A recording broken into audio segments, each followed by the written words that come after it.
sa simple na pasulyap-sulyap, nagpapapansin sa'yo.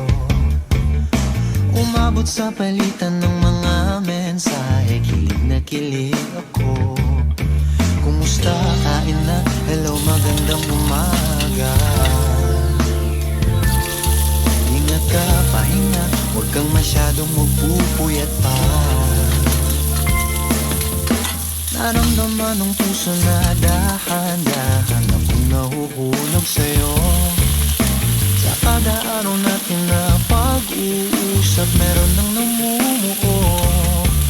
Nung hindi ko na alam kung anong patutunguhan, ang hiling ko lang naman na itong naramdaman.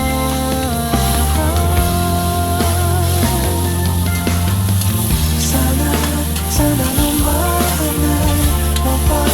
mapagbigyan ka na at nang mapakinggan ang tibok ng puso kong sa'yo lang naramdaman ng tunay na kaligayahan.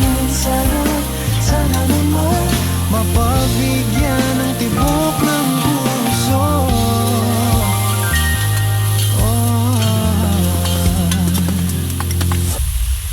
Ngunit biglang katahimikan, wala namang matandaan na nasabi baka sakaling ika'y aking nasaktan. Bigla na lamang ika'y di nagparamdam